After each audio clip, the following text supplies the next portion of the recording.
we started by talking about probability distributions in general. And in this chapter, we're going to talk about two very specific probability distributions for specific situations and specific type of problems. All right? The first one is a binomial distribution. It's what we're going to focus on talking about today. A binomial distribution is a distribution where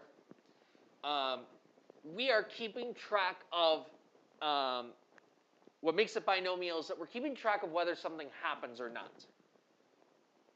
That is what we are, that is kind of the variable that we're keeping track of. So we're not keeping track of something like where we have multiple different outcomes and we're keeping track of each potential outcome. All we have is, did the thing happen or did the thing not happen?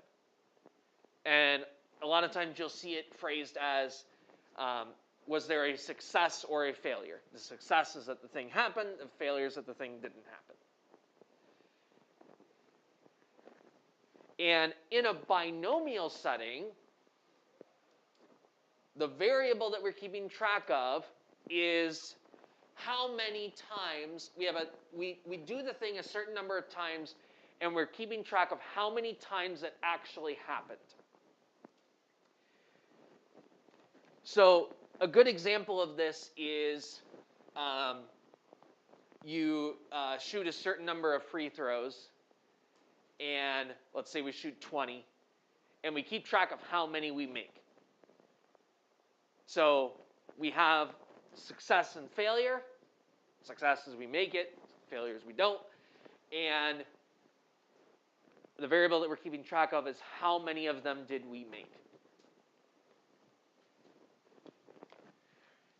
So in order to be binomial, a couple things need to be true. First of all, so several independent trials of the same chance process, and record the number of times that that the outcome occurs. They're going to use an acronym for it. Don't worry too much about it. The main thing that you need to remember, you have a success or failure. You have the outcomes should be independent. In other words, the probability of me making the fifth free throw should be the same as the probability of me making the initial first free throw.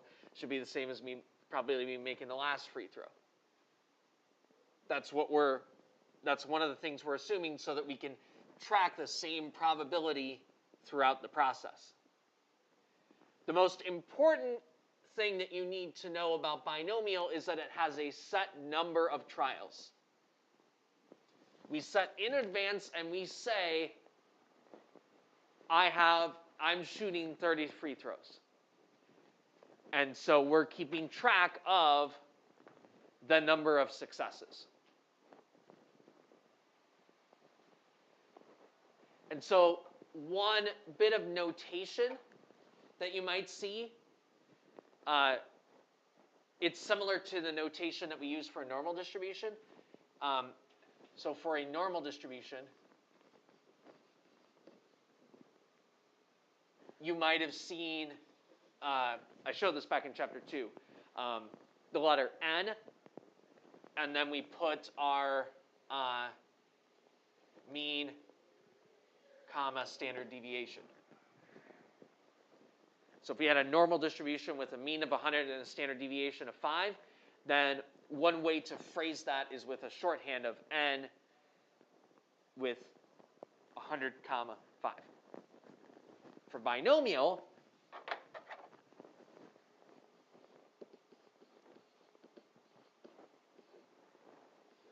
the shorthand is, so for normal there was a capital N. Binomial, guess what? We're going to use capital B. Astounding, I know. But the two things that we're going to put in here for binomial is going to be N, how many trials do we have? and P, the probability of a success. So if I'm shooting 20 free throws and I'm an 80% free throw shooter, then that's a binomial distribution. N is 20, because that's how many free throws I'm shooting. P is 0.8, probability of a success, probability that I make the free throw.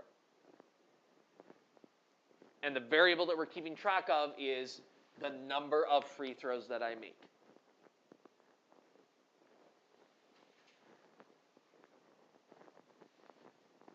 So that's kind of our definition. We have a set number of times that we're doing it, and we're keeping track of how many times did the thing happen. That's binomial.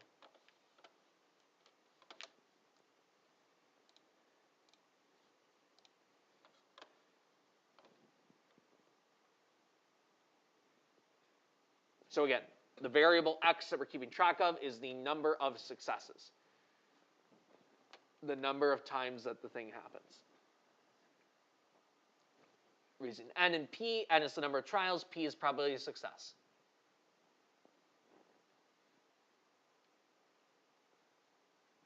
So let's look at an example here.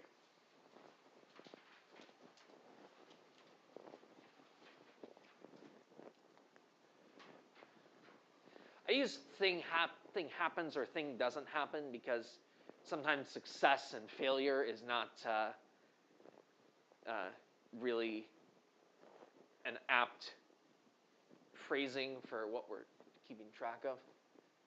Because otherwise we're saying here that anyone that doesn't have type O blood is a failure.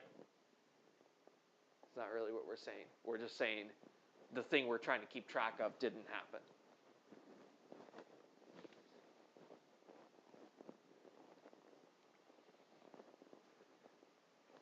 So if we were describing this setting, we could use B for binomial, N is 5, P is 0.25. Probability 0.25 of having type O blood. That's what we're keeping track of. Is did they have type O blood or not? This is the situation that we're going to start to get a kind of build a basis around. All right? So we're finding the probability that x equals 2. What that means is, remember, x is keeping track of the number of successes, number of times that the thing happens. So when I say x equals 2, what I mean is, what is the probability that exactly 2 of the people had type O blood?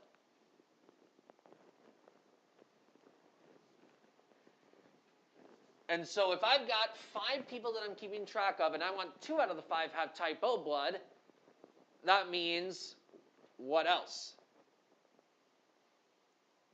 The other 3 need to not have it.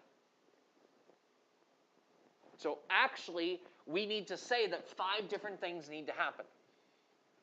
One needs to have type O, another needs to have type O, and then the other 3, 4, 5, need to not have type O.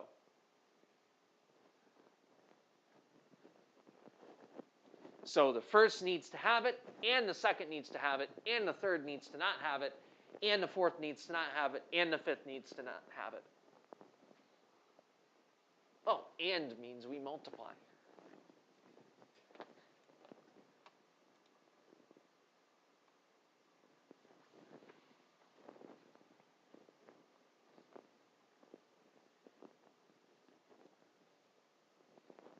Here's the catch. And they're written out down there in your notes. The catch is that that's not the only way that I could have 2 of the 5 children with type O blood. This is just a situation where the first 2 are type O and the last 3 are not. But I could just as easily have the first 3 not and the last 2 have it. That would still have 2 out of the 5 with type O blood. And so I could write down all the possible arrangements of the people with type O blood.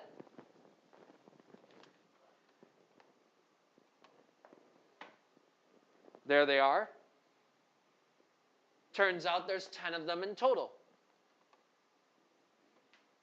And each of them have the same chance of happening as I had before. So I could have it go this way, or this way, or this way, or this way, or this way, or this way, or this way, or this way, or this way, or this way. Or means we add. So we're going to add this together 10 times. In other words, multiply that probability by 10.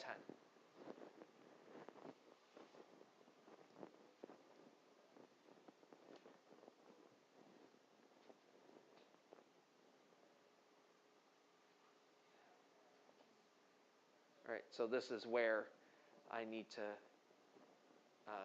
stop and spend, 2 whole class periods going through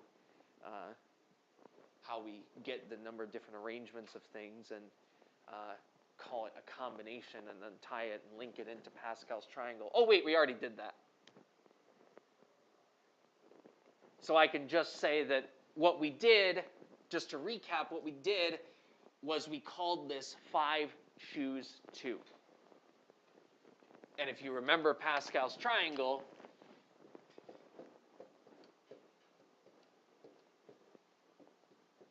six, 4, 1, 1, 5, 10, 5, 1. The idea is that there's only one way for 5 choose 0. 5 different ways for 5 choose 1. Either the first has it, the second has it, the third has it, the fourth has it, or the fifth has it.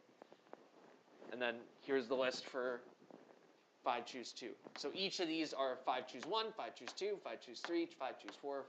Sorry, 5 choose 0, 5 choose 1, 5 choose 2, 5 choose 3, 5 choose 4, 5 choose 5.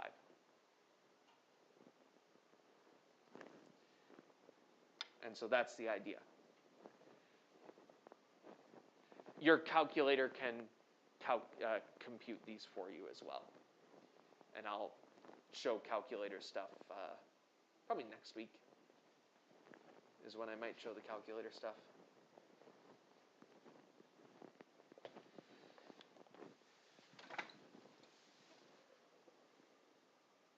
Okay. In general, the way you do K trials is to take the number of arrangements times p to the k times 1 minus p to the n minus k. In other words, the number of different ways that it can happen, that's my n choose k, number choose however many we want, times what we need is for the thing we're keeping track of to happen that many times. That's what the p to the k is for, because it has a probability p of happening. We want it to happen k times, so p raised to the k power. So here's the number of times we want it to happen. And then the rest of the time, we want the thing to not happen. Not happening would be, if it has a probability p of happening, it has probability 1 minus p of not happening.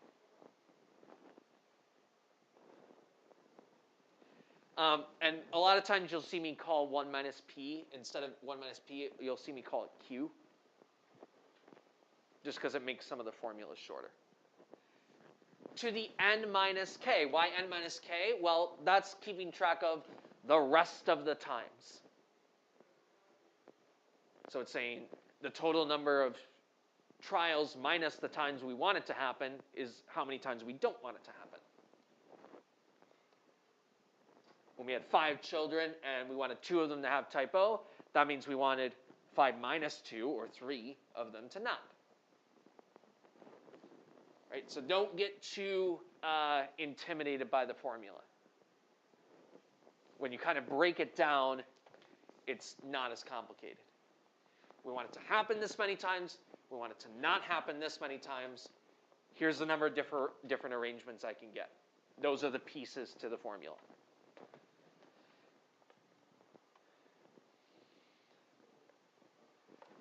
This is a formula for n choose k. You won't need to know it. You won't need to calculate it.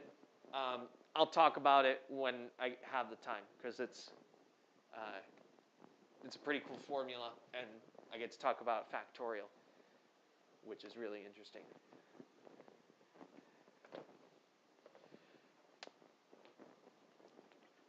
But for now, that's just n choose k. It's Pascal's triangle.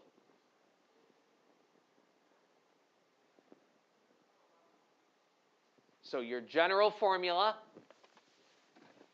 is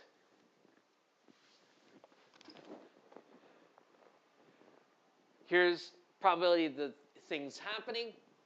Then we want to multiply by the probability of the rest of them not happening times the number of different ways we could arrange the order of that number of things happening, number of things not happening.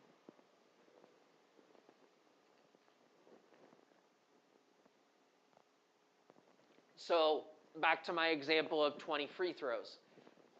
If I wanted the probability that I make 15 of them, then I would take my free throw percentage to the 15th. I've got 15 that I want to make. I also have 5 that I need to miss. I have 5 that I need to miss. So my probability that I miss to the 5th power times 20 choose 15. The number of different ways I can order those 15 made free throws. I can make the first 15. I can miss the first 5 and make the last 15. And then there are a whole bunch of other ways. 20 choose 15 is actually a fairly big number.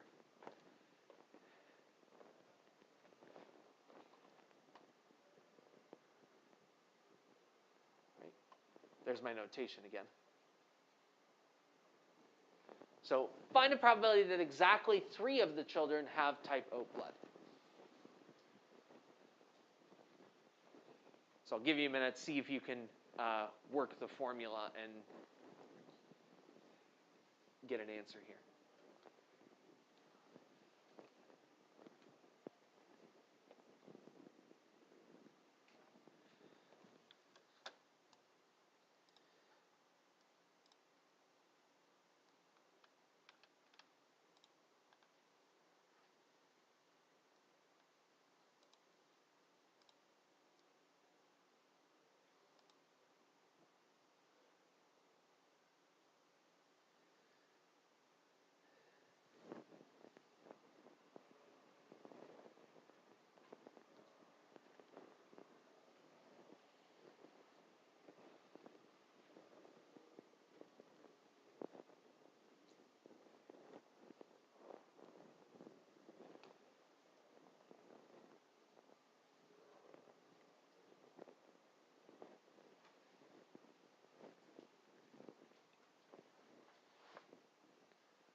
So here's the pieces to the formula.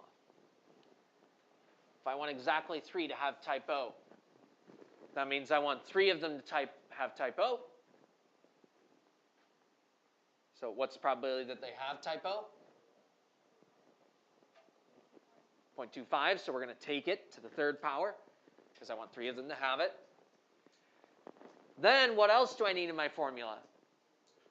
If I want 3 of them to have it, I want 2 of them to not have it. What's that probability? 0.75. 1 minus 0.25. That's my Q that I was talking about earlier. So I want to square that since I want 2 of them not to have it. Then I want 5 choose 3. How many ways can I order the 3 of the 5 children. Here's 5, choose 3. It's also 10. Because 3 of them having it is going to be the same as 2 of them not having it. We actually talked about that when we did the combinations, that kind of symmetry that happens with these and with Pascal's triangle in general. There's the probability. For part B, what's our plan for part B?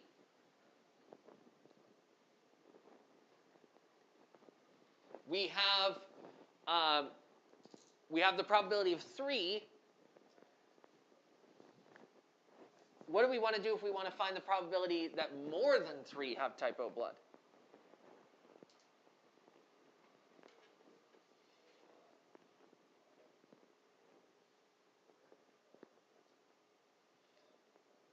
What are our options? There are 2 ways we can have more than 3 with type O blood. Don't overthink this. 4 or 5. We could have 4 of them have type O blood. We could have 5 of them type O blood.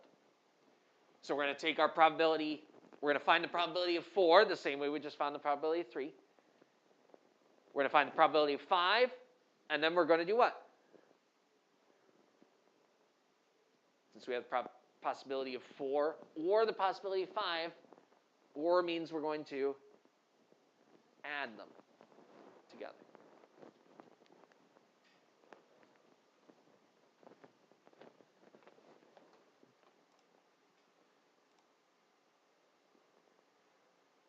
Probability x is greater than 3.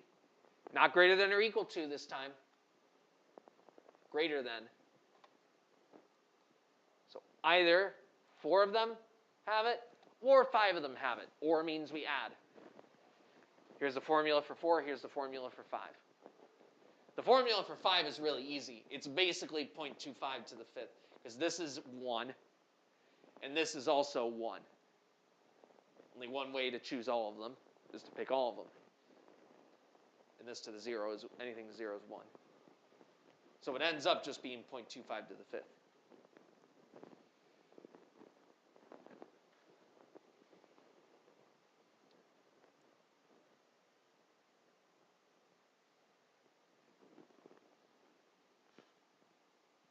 This ends up being 5. Because either the first doesn't have it, the second doesn't have it, the third doesn't have it, the fourth doesn't have it, or the 5th doesn't have it. 5 total ways.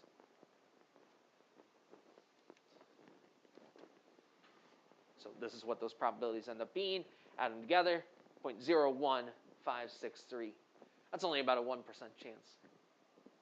So if we're keeping track of our kind of table here,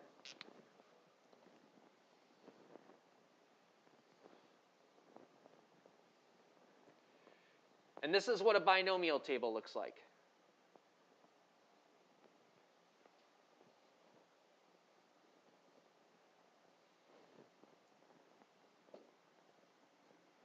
We still have a value. We still have probability of it happening.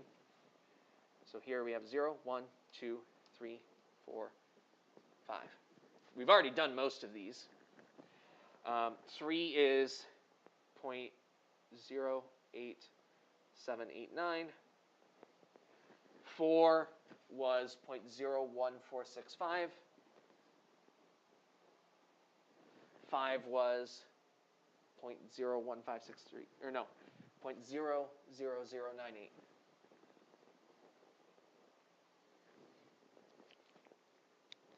What was 2? We did it earlier. Did we get that decimal?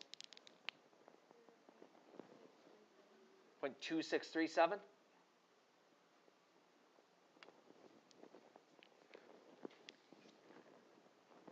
If you're done writing down, see if you can get these 2 to fill out the table. Remember, these should all add up to 1, because that's every possibility.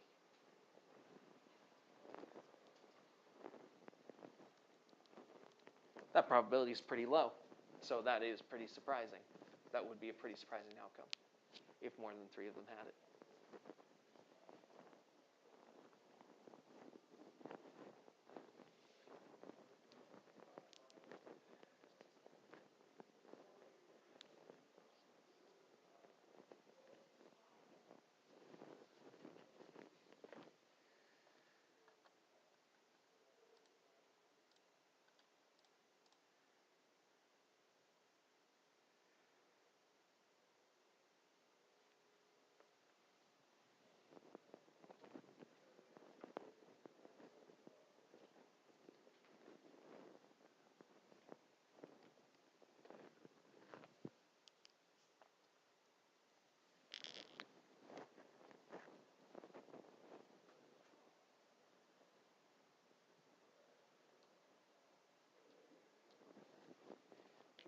make sure you can get those.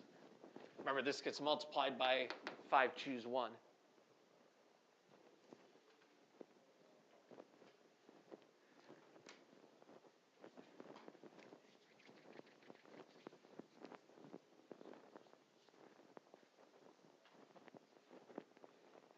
And the next thing I want you to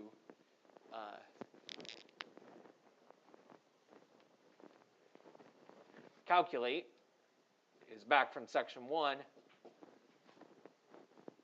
This won't be exactly right because we rounded some decimals. But what is the expected value?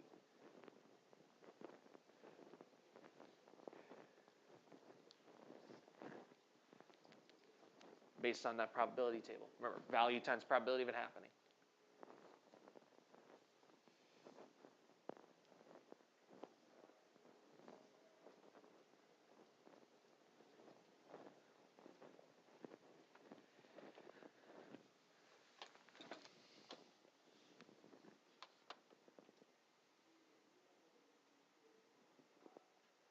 I think I am going to keep this to just section 1 and section 3. I think if I tried to cram in section 2, it'd be a bit much.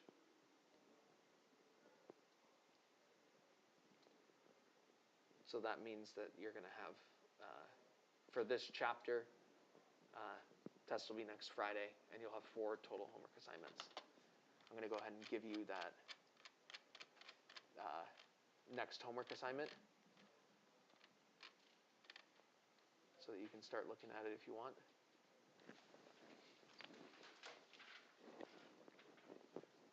I'll post it on Canvas as well. But keep working on this formula here.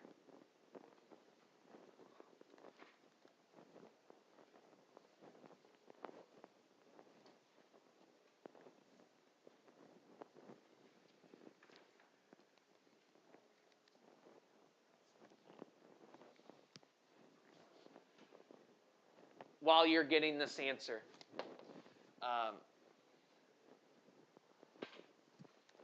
I plan to, at the meeting on Friday, I'm planning to take that time to go over questions on the big, long semester review packet that I assigned over break. Plan on answering any questions you have on that. That's what I'm hoping to spend a chunk of that time doing.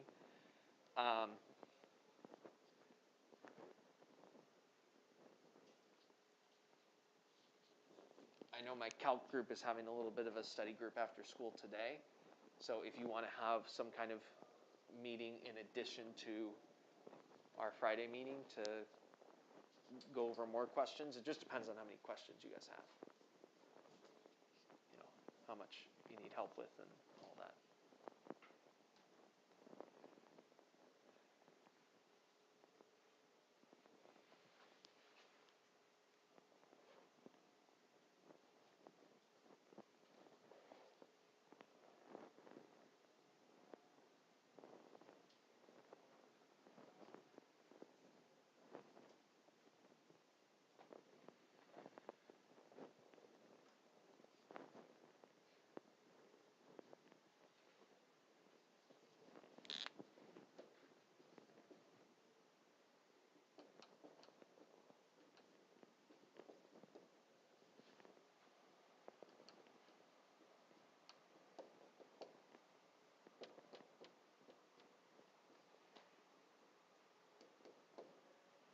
Times probability 5.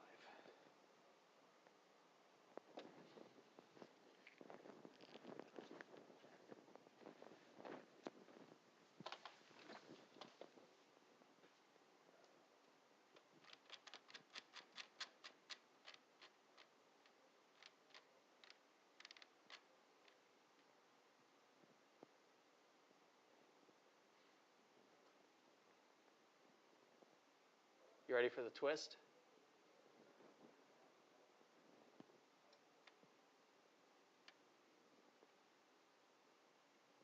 This was on the next page the whole time.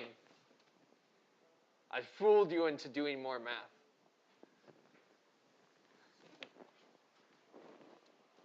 My scheme is paid off.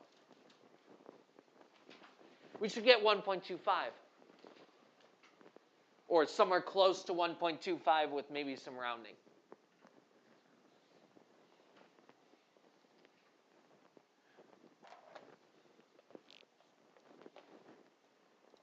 Standard deviation, I said don't worry about the standard deviation formula. But there it is if you want to see what it looks like. I'll have an extra video over the weekend talking about the stuff that we didn't get to in section 1 notes. So I will have those. But the thing I want to leave you with here is that there's going to be there's another way we can get expected value. That is exactly what we're going to do. Why?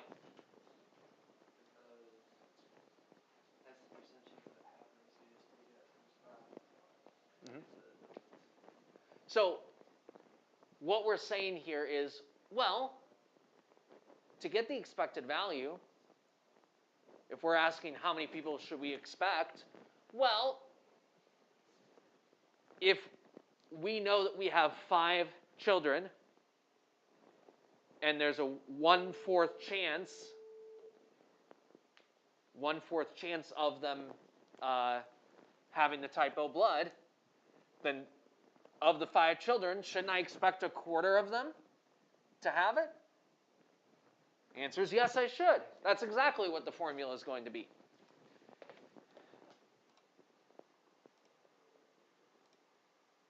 And that formula was on the next slide all along.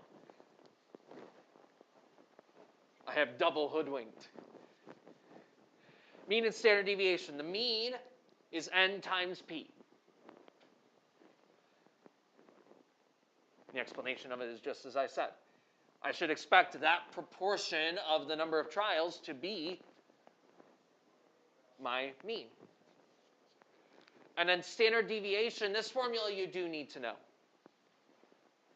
The square root of n times p times 1 minus p. Or you might see me write it as the square root of np cubed.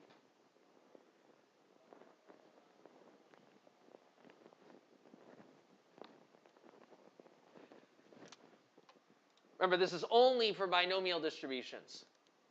Don't use these formulas if it's not a binomial distribution.